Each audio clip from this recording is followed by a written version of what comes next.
Ini adalah channel Malfest, menghadirkan alur cerita yang sangat the best, bisa menghibur dan menghilangkan stres. Yang belum subscribe ya subscribe dulu guys.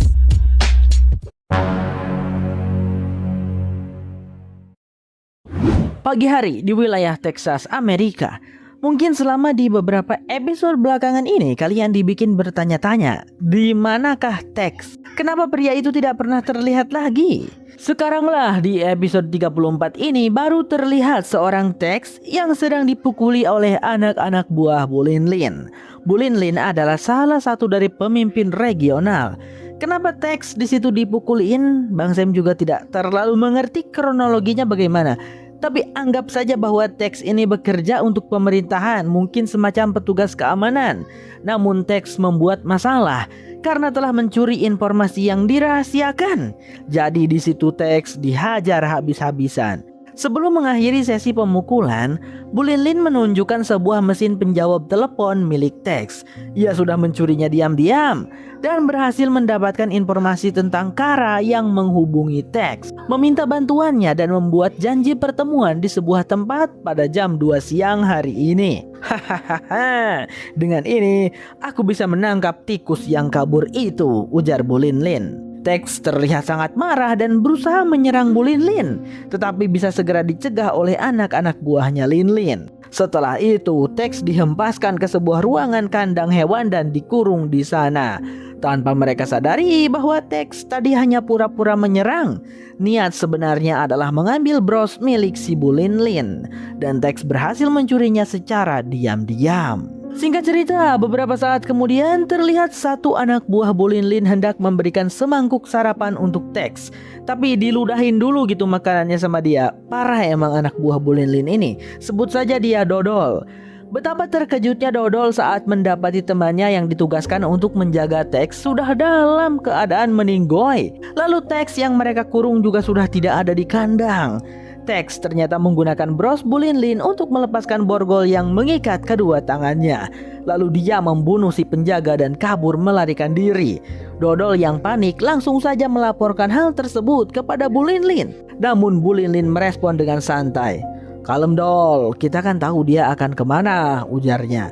Scene pun beralih pada Kara dan Jacob yang telah sampai di sebuah pom bensin Texas. Itu adalah tempat yang disebutkan oleh Kara dalam pesannya pada Tex. Tak lama kemudian datanglah seorang pria yang mengaku sebagai teman Tex. "Kara, aku disuruh oleh Tex untuk membawamu dan wartawan itu ke markas," ujarnya.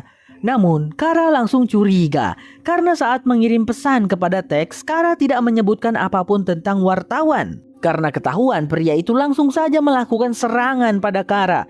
Dan satu lagi temannya juga datang ikut membantu. Tapi untungnya Tex datang tepat waktu, menembak kedua anak buah Lin itu hingga mati.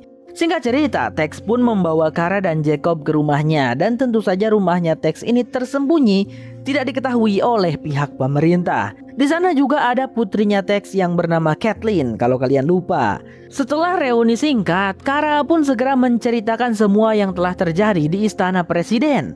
Kara membutuhkan bantuan Tex untuk melawan Allison dan para pemimpin regional. Tak lama kemudian mereka mendapatkan pesan dari Dennis di istana presiden tentang isi pidato pernyataan Pak Oliver yang akan dibacakan secara resmi besok. Isinya sangat mengejutkan. Dalam pidato tersebut diumumkan bahwa pemerintahan Amerika Serikat akan ditangguhkan. Seluruh wilayah Amerika nantinya akan dipimpin oleh masing-masing pemimpin regional. Dengan kata lain, negara Amerika Serikat sebagaimana yang dikenal selama ini akan dibubarkan dan digantikan oleh sistem pemerintahan yang baru. Tentu saja Tex, Jacob, dan Kara sangat terkejut.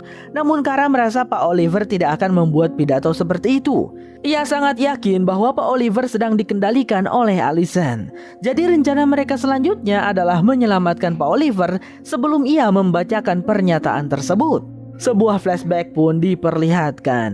Bagaimana Pak Jeffrey meninggal ternyata bukanlah karena melakukan bunuh Dirmanto, melainkan karena dibunuh oleh anak-anak buahnya Allison yang menyamar sebagai bodyguard Pak Jeffrey.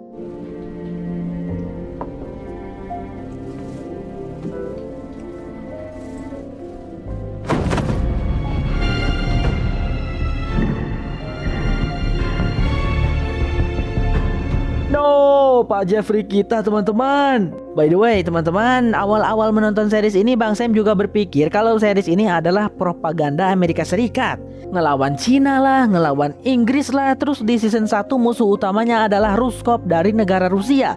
Makanya waktu itu Bang Sam menyensor negaranya menjadi XXX lah begitu. Tapi setelah menonton cukup banyak episode, ternyata musuhnya tidak datang dari negara lain saja. Dari dalam negara Amerikanya juga ada, kayak Bu Amy dan para pasukan polisi.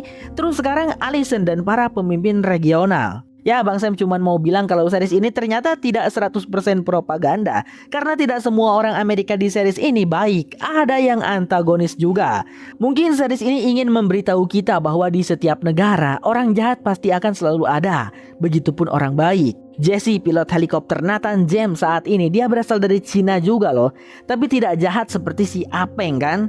Singkat cerita, konferensi pers Presiden Oliver pun terlihat sudah berlangsung. Di depan para petinggi dan juga para wartawan, Pak Oliver mulai membacakan pidato pernyataannya. Diawali dengan mengungkapkan tentang banyaknya masalah yang terjadi, dan Pak Oliver menyebutkan bahwa pemerintahan Amerika Serikat sekarang sudah berada di ujung tanduk. Lalu ketika ia hendak mengumumkan tentang penangguhan pemerintahan, tiba-tiba muncul Jacob menyela pidato tersebut. Di situ Jacob pun melontarkan kata-kata pedas dan juga bijak yang membuat Pak Oliver tersadar. Pak Presiden itu kini sudah tidak takut lagi. Ia berkata, "Persetan Allison dan pemimpin regional, aku tidak mau lagi dikendalikan kalian," tegas Pak Oliver. Seketika itu juga Allison panik dan menyuruh anak-anak buahnya untuk membawa Pak Oliver ke gedung istana. Kemudian untuk membuat perhatian para wartawan teralihkan, anak-anak buah Allison yang lain juga memicu keributan dengan melepaskan beberapa tembakan dari kejauhan, membuat semua orang yang ada di konferensi pers itu berhamburan berusaha menyelamatkan diri. Oh iya, Jacob di sana ditemani oleh rekan-rekannya Tex. Jadi rekan-rekannya Tex pun balas melancarkan tembakan.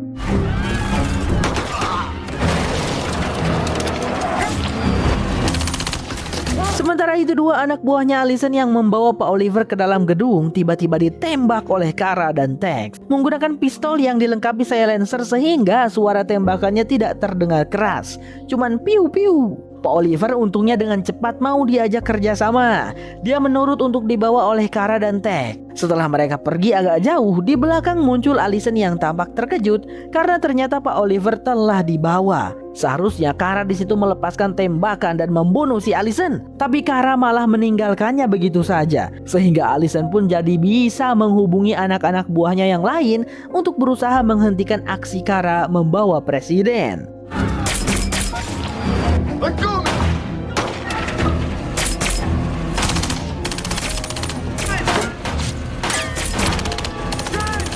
Pada akhirnya memang Kara dan Tex berhasil membawa Pak Oliver pergi dengan menaiki mobil yang dikendarai oleh Kathleen. Namun rekan-rekan Tex terbunuh dan Jacob juga berhasil tertangkap oleh anak buahnya Allison.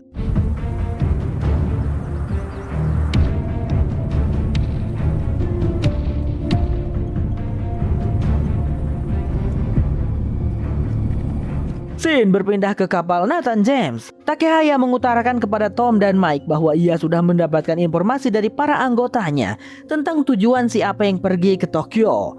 Katanya pria jahat itu hendak pergi ke gedung arsip nasional Jepang. Si Apeng sialan itu, dia pasti ingin menghancurkan dokumen-dokumen, catatan-catatan dan materi-materi bersejarah yang sangat penting bagi bangsaku. Dasar si Apeng. Tidak cukup memusnahkan orang-orangku, dia juga ingin memusnahkan budayaku, ujar Takehaya penuh emosi. 是日本7大勋运，比上面天正直的神，今天会那么走运。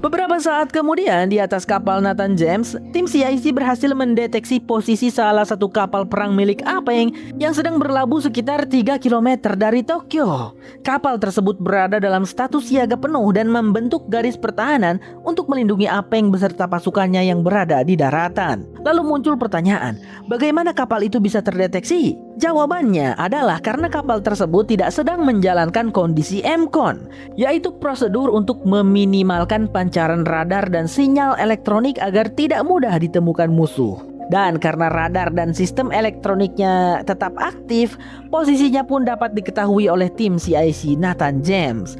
Namun apakah mereka tidak khawatir diserang oleh Nathan James? Justru itulah yang diinginkan Apeng. Ia telah menyiapkan situasi yang menguntungkan bagi pihaknya.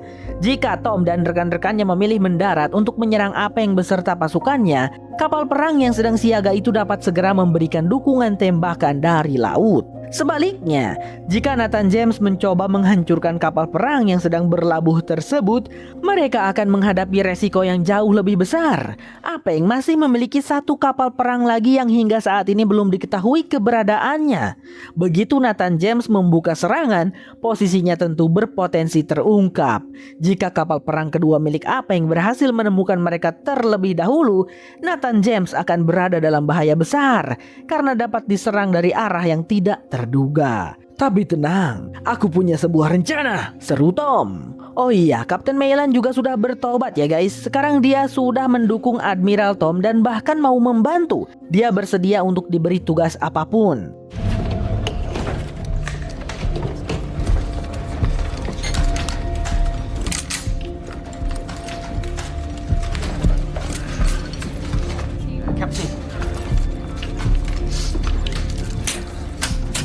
Keep your head down.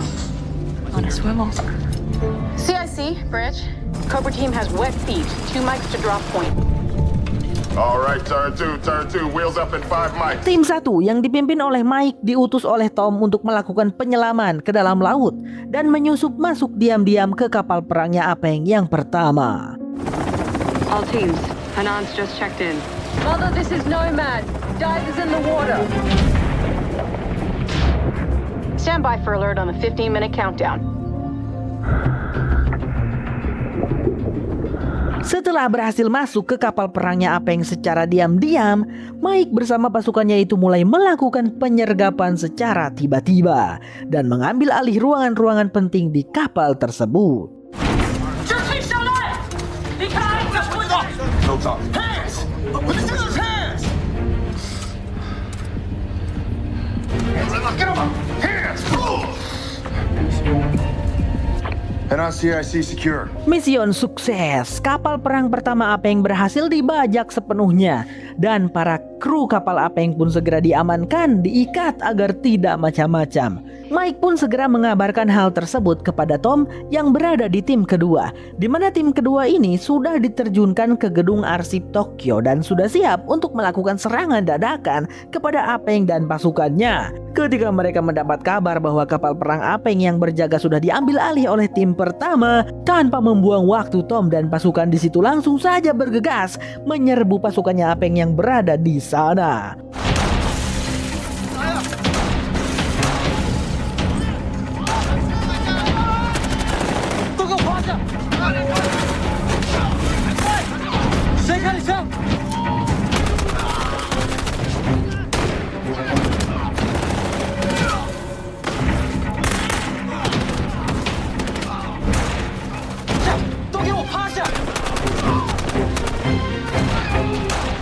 Mendapatkan serangan yang tidak terduga membuat pasukannya Apeng benar-benar kewalahan. Mereka pun berusaha menghubungi kapal perang pertama untuk meminta dukungan tembakan. Namun karena kapal itu sudah diambil alih, tentu saja tidak ada respon dan jawaban untuk mereka. Lalu tiba-tiba saja kapten kapal perang kedua Apeng juga ikut menghubungi kapal perang pertama. Si kapten itu mendesak kapal perang pertama untuk segera mengirimkan dukungan tembakan ke daratan. Jika dalam 1 menit masih tidak ada respon, maka si kapten akan menganggap bahwa kapal perang pertama sudah diambil alih oleh musuh dan ia akan langsung mengirimkan misil untuk menghancurkan kapal perang pertama. Wah, gawat nih, ujar Mike. Pria itu segera mengotak-atik sistem combat management, berusaha mencari keberadaan kapal perang kedua milik Apeng. Tetapi tiba-tiba saja di situ salah satu anak buah Apeng yang ditawan malah melakukan gerakan tambahan. Dengan cepat ia mengirimkan misil untuk memberikan bantuan pada tim darat. Oh tidak, dalam 1 menit ketiga misil yang diluncurkan itu akan menghantam Admiral Tom dan pasukan. Maka kapal Nathan James pun tidak tinggal diam. Mereka segera meluncurkan misil juga untuk menghancurkan 3 misil yang mengarah pada pasukan Tom.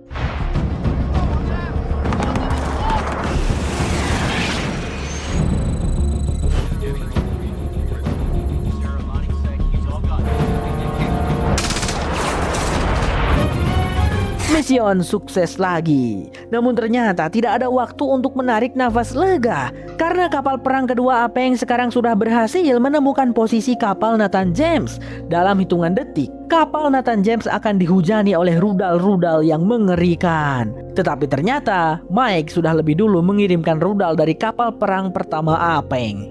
Boom, kapal itu pun hancur seketika.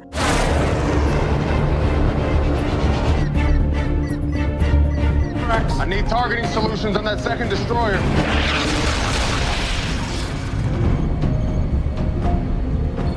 Sir, the second Chinese destroyer is gone.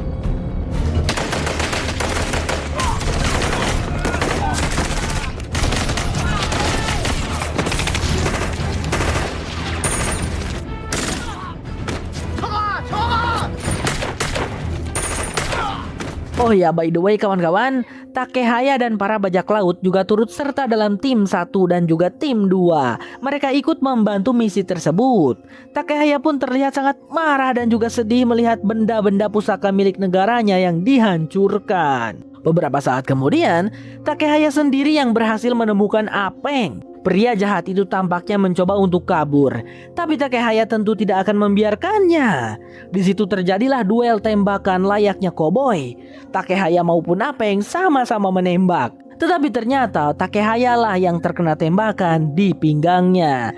Ia pun jatuh terduduk dan Apeng langsung saja menodongkan pistol ke kepala Takehaya. Namun dengan gesit Takehaya mensleding kakinya Apeng. Lalu dengan cekatan mengambil sebuah katana yang langsung ditusukkan ke perutnya Apeng hingga tembus ke punggungnya. Apeng Surapeng pun akhirnya berhasil ditumbangkan. Tak lama dari itu Tom dan kawan-kawan datang ke sana. Mereka sudah berhasil membantai pasukannya Apeng. Melihat si Apeng sedang sekarat, Tom mencoba menanyainya tentang siapakah seseorang di Amerika yang bekerja sama dengan Apeng. Tetapi alih-alih menjawab pertanyaan itu, Apeng malah berkata, "Tommy Sutomi, aku tidak habis pikir kenapa kau masih berjuang. Padahal semua orang di negaramu mengkhianatimu. Mereka mengirimmu ke sini untuk mati. Dan merekalah yang membunuh Presiden Jeffrey. Kau sendirian, Tom. Kau tak punya siapapun untuk dipercaya," ucap Apeng. Dan kemudian ia menusuk jantungnya, mengakhiri sendiri hidupnya yang sekarat itu. Beberapa saat kemudian, Takehaya terlihat sangat berterima kasih kepada Tom. Meskipun mereka sudah melakukan hal yang jahat pada kru Nathan James, tapi Tom tetap memberikan mereka kesempatan. Setelah ini, Takehaya dan para anggotanya akan berpisah dengan kru Nathan James. Mereka akan tetap tinggal di tanah air Jepang, sedangkan kru Nathan James tentu akan meluncur untuk pulang kembali ke Amerika.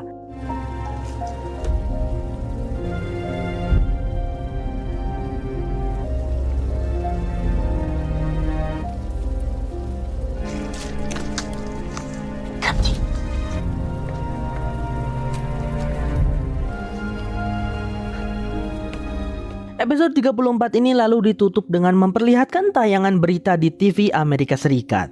Allison, si wanita licik, memutarbalikkan fakta, membuat fitnah besar dengan mengatakan bahwa Pak Oliver sebenarnya adalah impostor negara Amerika Serikat. Dia dan antek-anteknya hari ini telah membuat kekacauan yang besar di istana presiden.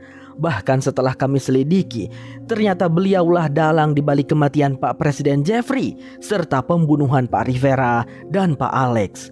Lalu, kru Nathan James yang diculik juga biang keroknya adalah Pak Oliver. Selama ini dia bekerja sama dengan Admiral Tom dan kawan-kawan angkatan lautnya, ingin menguasai pemerintahan Amerika Serikat. Tapi sekarang kami sudah berhasil menangkap Admiral Tom. Dia sedang ditahan dan dibawa di kapal Nathan James dalam perjalanan pulang ke Amerika. Dan cepat atau lambat, kami juga pasti akan segera menangkap Pak Oliver, tegas Allison. Lalu di situ si Allison dengan dalih pemerintahan Amerika yang sedang kacau, ia pun menangguhkan pemerintahan dan menetapkan keputusan bahwa wilayah-wilayah Amerika mulai sekarang akan dipimpin oleh masing-masing pemimpin regional dan memiliki sistem pemerintahan sendiri. Berita itu tentunya didengar oleh Admiral Tom bersama seluruh awak kapalnya. Pak Oliver pun juga mendengarnya bersama dengan Kara, Tex, dan Kathleen di mobil. Admiral Tom dan Kapten Maylan sudah berusaha menghubungi para jenderal militer Amerika Serikat yang mereka kenal untuk meminta bantuan. Akan tetapi tidak ada satupun yang bisa dihubungi karena ternyata beberapa saat sebelumnya para jenderal militer itu telah dibunuh dengan kejam oleh antek-anteknya Allison. Aksi itu dilakukan untuk memastikan pihak militer tidak dapat menghalangi rencana jahat Allison dan para pemimpin regional. Akibatnya, rantai komando militer pun lumpuh. Posisi-posisi penting kini telah diambil alih oleh orang-orang yang berpihak kepada Allison, sehingga sebagian besar kekuatan militer berada di bawah kendali kelompok tersebut. Fakta mengerikan ini membuat Kapten Maylan semakin menyesal karena sebelumnya sempat meragukan Admiral Tom dan hampir mengantarkan semua kru pada kematian. Oh iya, saat ini Jacob sudah babak belur dipukuli habis-habisan oleh anak buahnya Allison. Dan di detik terakhir, Jacob pun dibunuh dengan cara ditembak kepalanya. The Last Ship bersambung.